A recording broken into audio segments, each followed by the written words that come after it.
Hi friends, good morning. मैं पुष्पांजलि सिंह और मेरे यूट्यूब चैनल पर आपका स्वागत है। आज मैं बात करूंगी यूजीसी नेट। इसका फुल फॉर्म होता है यूनिवर्सिटी ग्रांट कमीशन। जो यह एग्ज़ाम है वह पीजी लेवल का है। अगर आप पोस्ट ग्रेजुएट हैं तो इस फॉर्म को आप फिल कर सकते हैं।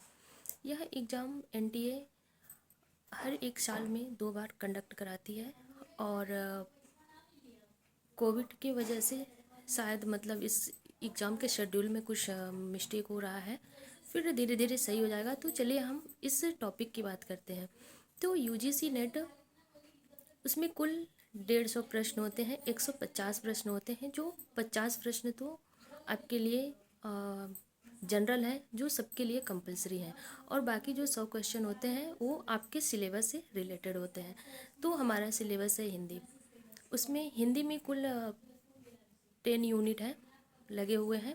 हर यूनिट की कुछ अपनी रचनाएं हैं।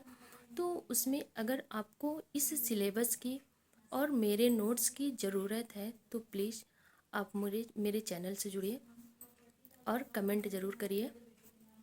तो चलिए इसमें हम देखते हैं क्वेश्चन क्या है। तो ये जो 100 क्वेश्चन है सब ऑब्जेक्टिव होते हैं और एक क्वेश्चन 2 नंबर का आता है। इसमें कोई माइनस मार्किंग नहीं है। और इसका सिलेबस, इसका नोट्स मेरे पास पूरा डिटेल्स है। और उसमें एक ट्रिक है, जिसे ट्रिक के द्वारा अगर याद करने की ज़रूरत पड़ती है तो वहाँ पे ट्रिक भी बनाया जाता है। और उसमें जितनी कहानियाँ लगी हुई हैं, जितने उपन्यास लगे हुए हैं, उसको तो एकदम डिटेल्स, एकदम डीपली पढ़ना होगा। तो वैसे तो अगर इसमें जो कहानियाँ हैं तो 21 कहानियाँ हैं। उसको क्रमबद्ध तरीके से, उसकी रचना का प्रकाशन वर्ष क्या है, उसके रचनाकार कौन है, उसको पढ़ना पड़ेगा।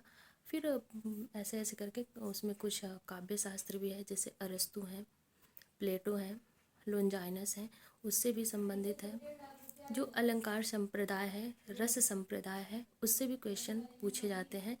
और इसमें कुछ पद्यांश और गद्यांश के भी क्वेश्चन पूछे जाते हैं। तो उसका तो आंसर उसी में रहता है, आपको अच्छे से पढ़ करके आंसर देना रहता है। और अगर इस नेट क्वालिफाइड करने के लिए कम से कम 90+ परसेंटाइल होना चाहिए। और जेआरएफ के लिए तो दिन प्रतिदिन इसकी कट ऑफ बढ़ती जा रही है। तो अगर आपको इससे संबंधित कोई भी जानकारी लेनी हो तो प्लीज़ मेरे चैनल को लाइक और सब्सक्राइब करें। धन्यवाद।